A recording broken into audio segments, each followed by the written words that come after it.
What is going on, everyone? My name is Andy. Welcome back to another FPL video. In this one, it's my team selection for Game Week 13. So I'm going to run you through how the team is looking, thoughts on where I'm going to use my one free transfer this week, and discuss captaincy and why I might not go for Mo Salah despite him looking incredible right now. And I'll quickly run you through how I did in Game Week 12. So if you enjoyed the video, make sure to give it a like, hit that subscribe button if you haven't done so already. Let's get into it. So let's start with how I did in Game Week 12, and it was another pretty good week for me. I scored 67 points for the second game week in a row, and that was enough to take me from about 1.2 million into the top 1 million for the first time this season. So I'm currently 928k, and I've got to be honest, from where I was 3 game weeks ago, I'm pretty happy with that. I think if you'd asked me at the start of the season, would I be happy at being 928k going into Game Week 13, I probably would have said no, but I think you've got to reassess your goals as the season goes on, because sometimes you will just get a bad start and it's not so easy to be in that top 10k, top 50k. So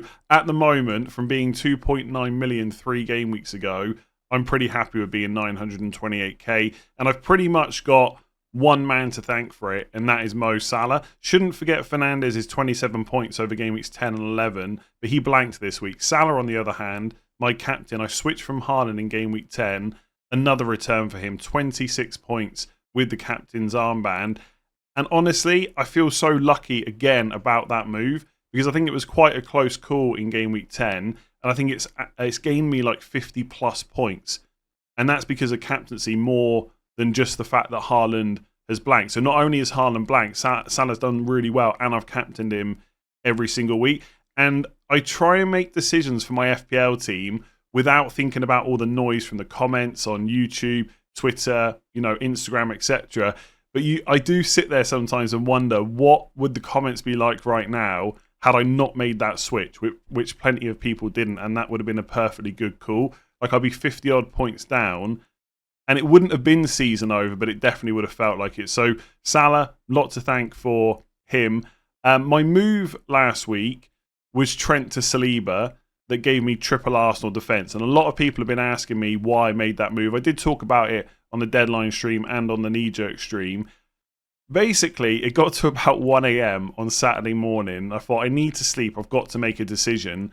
I was between Saliba and Colwill. Now, in hindsight, as much as I've gained 5 points by going for Saliba, I probably shouldn't have locked myself out of going for Saka. Not only is he just a really good FPL pick moving forward, but I love the guy, right? He's one of my favourite FPL picks and has been for many seasons now, and I can't get to him in one move. Now, I can take a hit and do it, right? And I've gained more points from Saliba than I would have done going Colwill anyway. I'm already up 5 points, so I guess if I spend 4 of them, it's not the end of the world.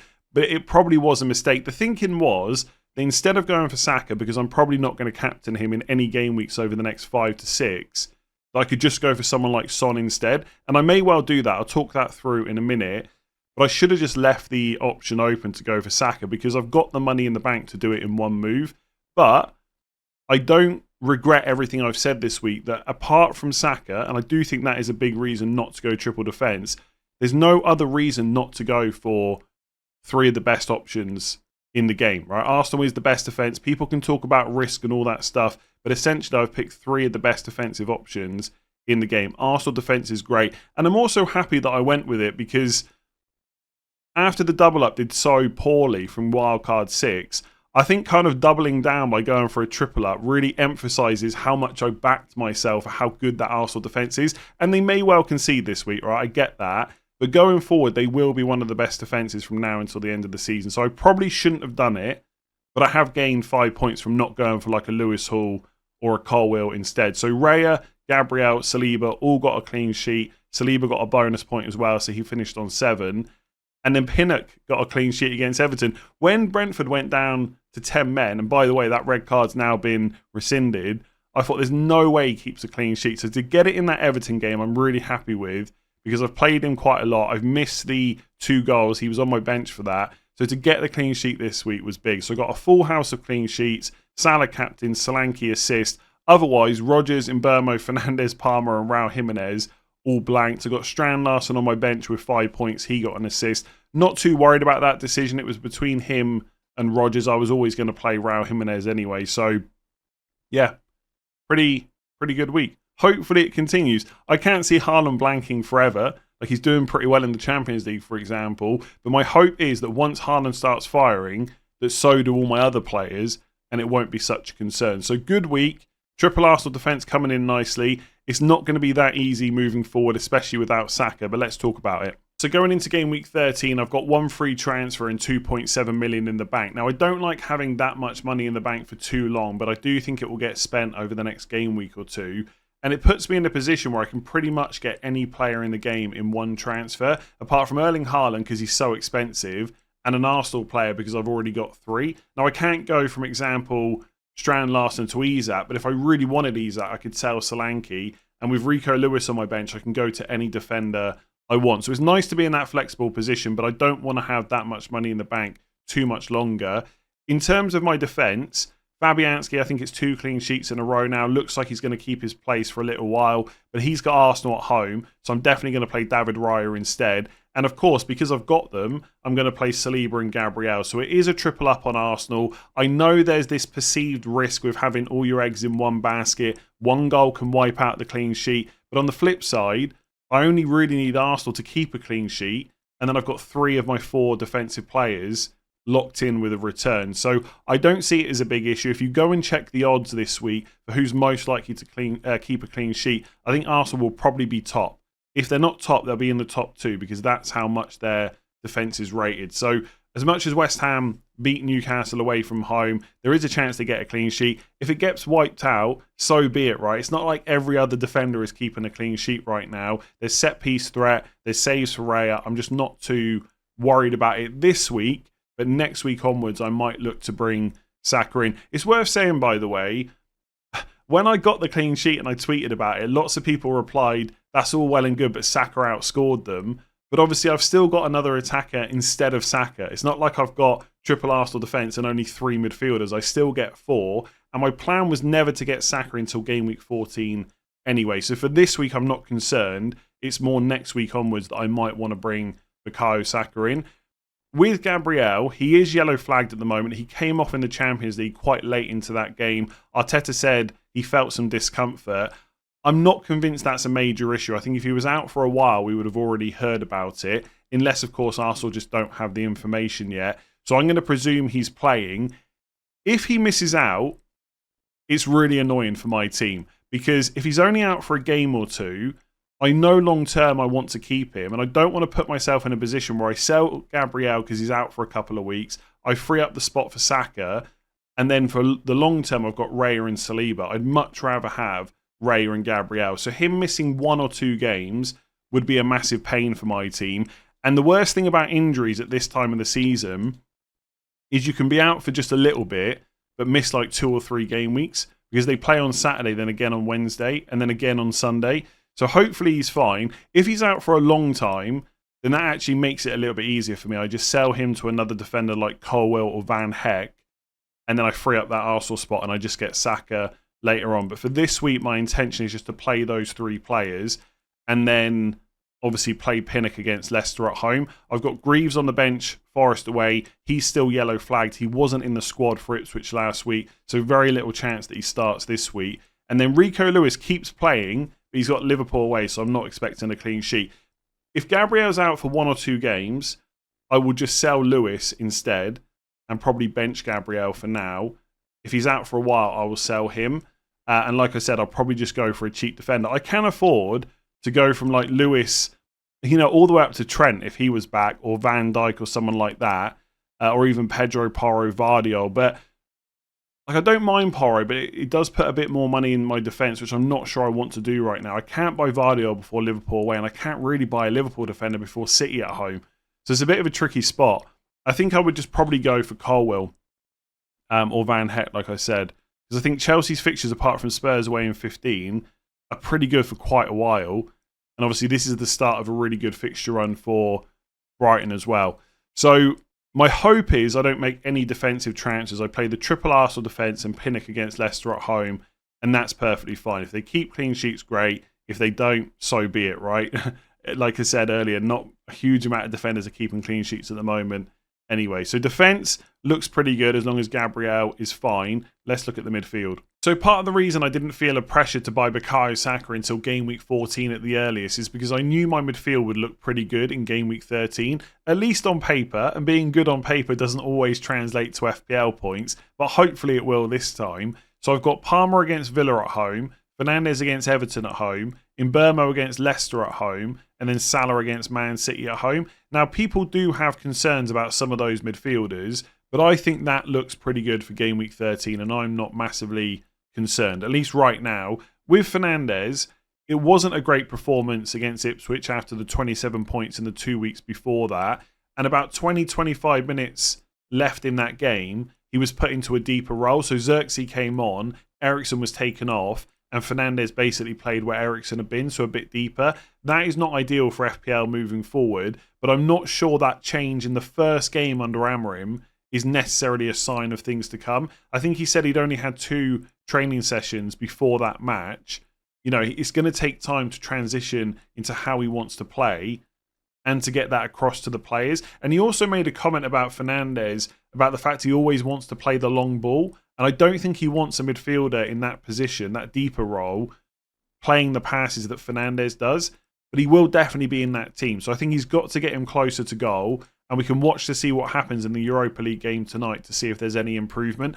Either way, I'm more than happy to keep him for Everton at home. The decision about whether to move him will be made in game week 14 when they've got Arsenal away. Do I keep him for that game? Do I bench him and have him back for Forest at home? Or do I just sell him? Basically, I'm going to try and put off a bunch of decisions until game week 14. And because it's a midweek game week, I quite like the fact that I'll have to make that decision fairly quick. But for this week, I just don't really see any concern. If you're in a position where you've got the money to do Fernandes to Saka, you're 100% sure Fernandes is going next week either way, you could make that move. I'm not in that position, so he's definitely going to stay. With Mbeumo, 1 assist in 3 games. I think it's about 0.09 XG in those games as well. Not ideal. The stats aren't great. They are down on last year. It's Leicester at home. Like, there's just no way I'm going to transfer him out before that game. Even if I didn't have 3 Arsenal players and I had the money to go from Mbeumo to Saka, I would not do it this week. I'd rather save the transfer and think about doing it next week instead. And obviously Saka might go up in price. That could price people out. You should definitely consider that for your own team. But I'm not going to be having that issue, right? I've got 2.7 in the bank. To get Saka, I've got to sell one of my Arsenal defenders anyway, so I can just go down to someone cheaper, like Porro, Colwill, whoever it might be, and that gives me even more money to spend. So Mbeumo's definitely staying. I don't think I really need to talk about Salah outside of captaincy. He's obviously staying for now. At some point, Haaland will start scoring more points than Salah, but I'm not sure when that's going to be. And the fixture run after City at home is just still pretty good. Right? Newcastle away, Everton away, Fulham at home, Spurs away, Leicester at home in 18, probable captain on Boxing Day, West Ham away in 19. He just looks good for ages. The minutes are still brilliant.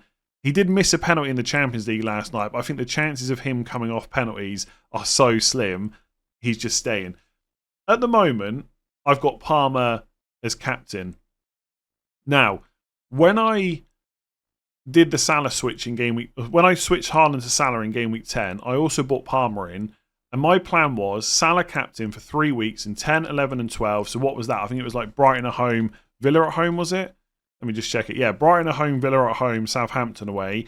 And then I'll captain Palmer for Villa at home. And then the week afterwards, he's got in game week 14, Southampton away. That was the plan. Now, have we seen enough over the last few weeks to switch that plan, right? Salah, incredible. 8 double-digit returns in 12 game weeks is ridiculous. And obviously City cannot stop conceding goals. And I just do not see how they keep a clean sheet against Liverpool. And obviously it's an away game for Man City as well, so it's difficult going to Anfield. Lots of people are going to switch to Salah, and I think that's a perfectly reasonable choice. And you could argue he's the best captain this week. But because everybody is now leaning that way, I kind of want to go different. Now, you know me, right? If you've watched my videos for years now, I don't go different for the sake of it. If I thought that Salah was by far the best captain this week and everyone else was doing it, I would do it as well. I'm just not convinced he's that far ahead of all the other choices, and that was never my intention to captain him this week. Has there been enough to change my mind on that? I'm not sure there has. And also, because Palmer's only got 2 returns in the last 6, that's also going to put people off captaining him. Even though he's played Arsenal at home, Man United away, Liverpool away in that run, it won't matter. People will just look at the returns in the last 6 games, the fact that Salah is unstoppable right now, and make that switch. And like I say, it's more than reasonable to captain Salah this week. But because everyone's going to switch and do that now, I think I want to go for the differential in Palmer instead. Like Villa are not a massively secure defence. It's not an easy game for Chelsea, absolutely far from it. But there will be chances. He is at home. I think that's where I'm going to go. I don't know. Like, I just don't think there's anything between now and tomorrow's deadline that's going to make me change my mind outside of there being doubts on Palmer's minutes. I mean, at the moment, by the way, for my team, the way it's set up, I've actually got Mbeumo as vice captain. So if Palmer was to miss out, I might change that. But right now, I'd get Mbeumo instead, and that's purely a fixtures play. The thing I find difficult about the fixtures play angle is that I could see City getting a result this weekend, as crazy as that sounds right now, like a draw or a win, because they can still score goals, right? And as good as the Liverpool defence is, Southampton just scored 2 against them, right? City can do something similar. The thing with Man City and why I don't think there's a great chance they will win is because they can't stop the opposition scoring right now. That is the problem. So should I go for Salah? I think I'm going to stick with Palmer. I think he won't be like a massive differential overall because he's got such high ownership. But captaincy, if I was to do a poll today on Twitter, I think Salah would be miles ahead of Palmer. I might do it later, actually. You can go and see. I think Salah will be miles ahead of Palmer. And for that reason, I want to stick with my plan.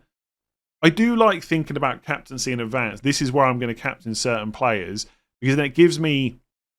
It stops me kind of messing around week to week. It's the same with SAKA, right? Lots of people are considering him for captain now. If I'd asked a game week or 2 ago, there's no way they would have been captaining SAKA. It's because he's just got 13 points. And a lot of people think that way. And I just don't see me captaining him at all, by the way, for ages. But that's another conversation. Yeah. I'm on Palmer captain. I reserve the right to change my mind, but I'm not convinced I will. And if he blanks and Salah goes off, at least I've got the damage limitation of owning Salah. I think this is just the kind of week where I want to go for a slightly different pick. And then after that, I'll stick to the rough plan. So it'll be Palmer captain in 14 against Southampton away. 15's a tricky one. It'll probably be Salah against Everton away, but I might go somewhere else. I'm not sure yet. 16 is probably Salah against Fulham at home rather than Palmer against Brentford at home. But again, I can wait and see on that. And then 17 is Salah's got Spurs away and Palmer's got Everton. I can't remember who I was going to go for then. I think Palmer. And then 18 is easily Salah. He's got Leicester at home. So, yeah, I'm going to stick with Palmer. Let's talk about the forwards. And then up front, I've got Strand Larsen against Bournemouth at home, Raul Jimenez against Spurs away, and Dominic Solanke against Fulham at home. Now, I don't think that forward line is reason to panic, but I also know that if people were handpicking 3 forwards to own from this point onwards, the 3 players in my squad probably wouldn't be that popular. Solanke might make it into some teams, but Raul Jimenez and Strand Larsen right now, no chance whatsoever. So I probably do need a transfer for one of these players soon. On Solanke, I'm not all that concerned about him. I don't look at him in my team as a massive problem. I think Fulham at home is a perfectly good fixture. Then they've got Bournemouth away, Chelsea at home, Southampton away. If I have to keep him for those 4 games, I don't really see it as a big issue. I know people aren't all that keen on him right now, but he does have 4 attacking returns in the last 3 games, so 2 goals, 2 assists, and the underlying numbers are still pretty good over the course of the season. So far, if I have a look on the Opta Stats tool on Hub, he's putting up 0.58 non-penalty expected goals per 90, 0.07 expected assists. It's pretty good. He's playing in one of the best attacking teams in the league as their number 9. I know sometimes when you're watching the game, it looks like he's dropping deeper and the wingers are getting more involved in the chances and stuff like that. But he does get chances himself, right? That is proven in the stats. It doesn't mean it's going to happen every week. But overall, I just think he's still a pretty good pick. And he's only 7.6 million. I picked him up at 7.5. So he's cheaper than the likes of Isak and Watkins as well. And also, by the way, I think I tweeted about this the other day. Solanke has, 4 goals, 3 assists. So 7 attacking returns in, how many starts is it? 10 starts, okay? So 7 returns in 10.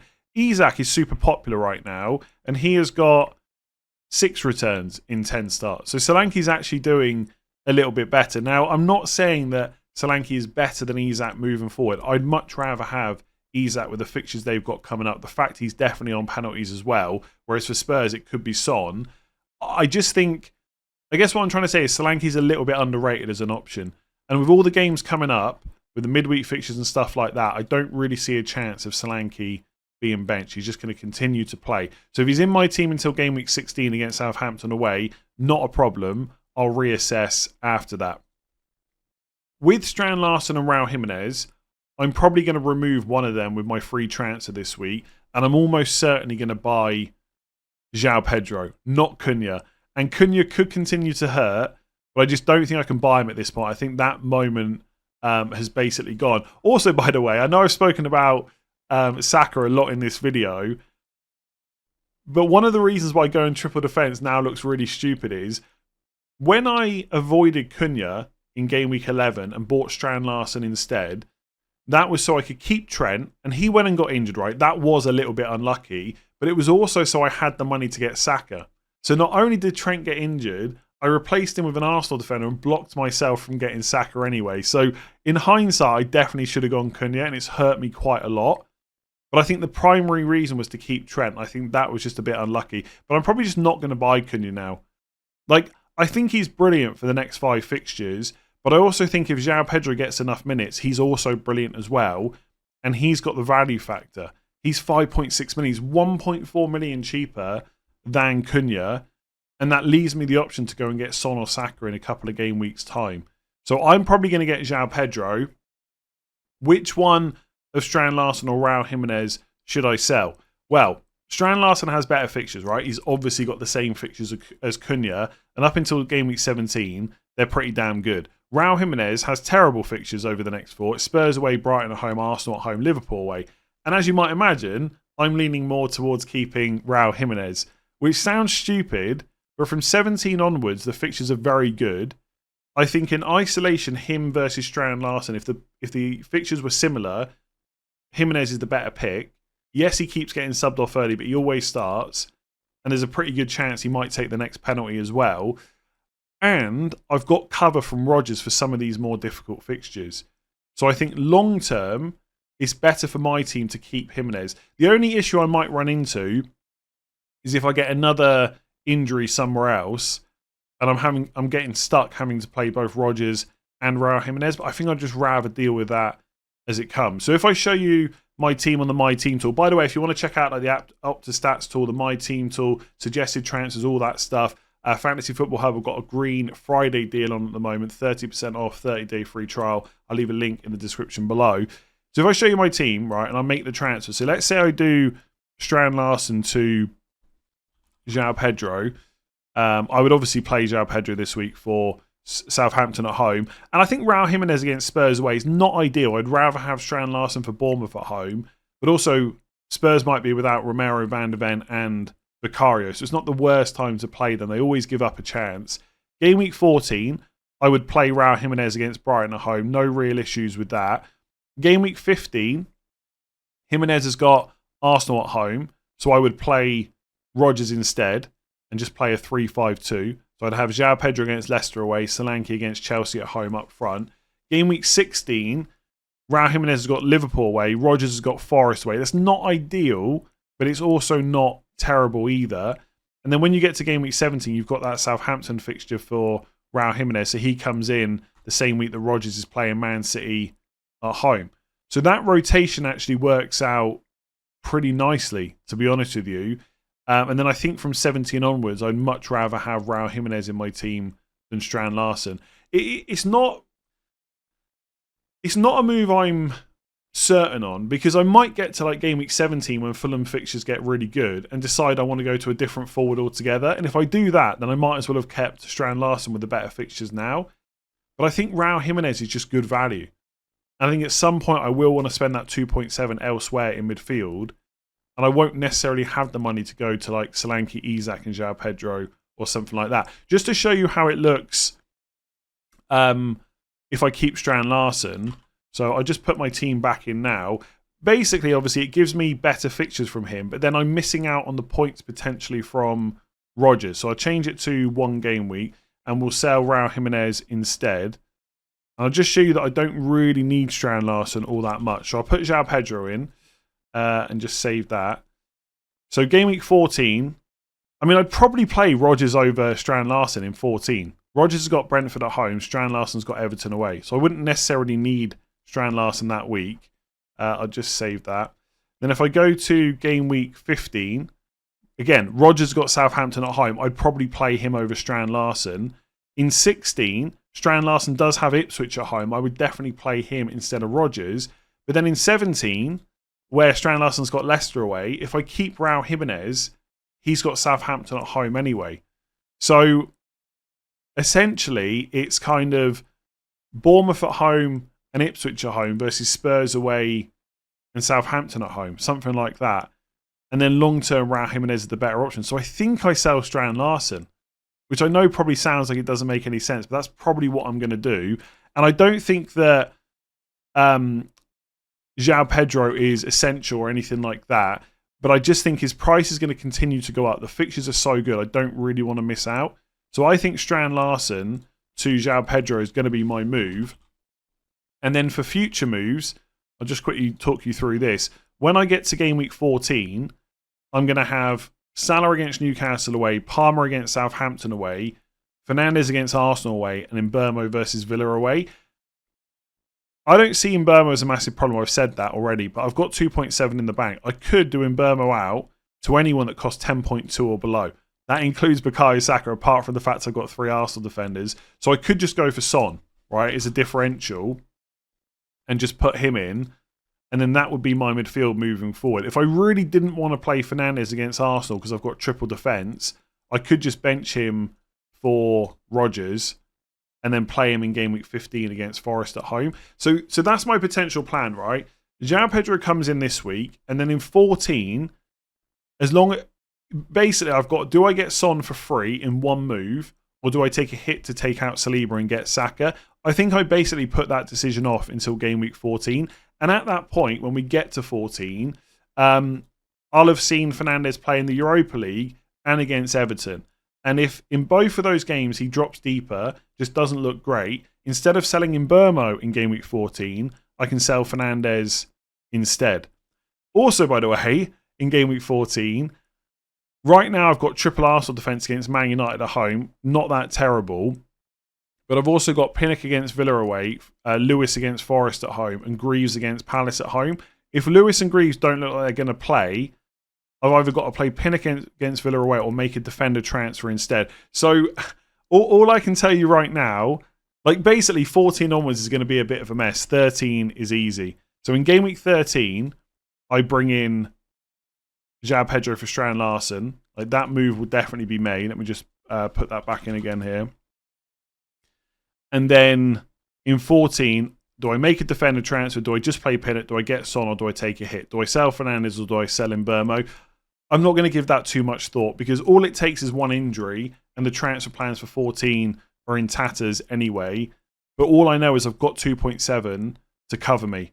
So I'm basically going to buy João Pedro, probably for Strand Larsen. Hopefully you followed the transfer planner and stuff like that. And I'm going to captain Palmer. So I'm going to use one transfer. I still won't have taken any hits. And then in 14, I'll decide what to do. I'm very tempted just to go for Son. I just don't see me captaining Saka any week, to be honest with you. Not to say that it would never happen. I think any week where he's got a really good fixture, someone else has a better one. Like in 16, he's got Everton at home. And 18, he's got Ipswich at home, which is pretty good. So if we go to 16... like, Salah's got Fulham at home. It's fine. And Salah's got Leicester at home in 18. So I just don't see a week where I'm going to captain Saka. So I could maybe go without him. Hope he doesn't do that well. And hope that Son keeps up. And just continue to take no hits. Because over the next 5-6 weeks, there aren't many defenders better than Arsenal ones. Yeah. Anyway, Strand Larsen to João Pedro, Captain Palmer, figure everything else out in a couple of days before the game week 14 deadline on Tuesday. Hopefully you enjoyed that. Make sure to give it a like, hit that subscribe button, rate 5 stars if you're listening on podcast. Check out Fantasy Football Hub. They're 30% off and 30-day free trial right now. Link in the description below. And I'll be back tomorrow for an earlier than normal final thoughts because it's a Friday deadline. And then we'll do the deadline stream from 4:30 UK time tomorrow as well. Thanks for watching, and I'll catch you soon.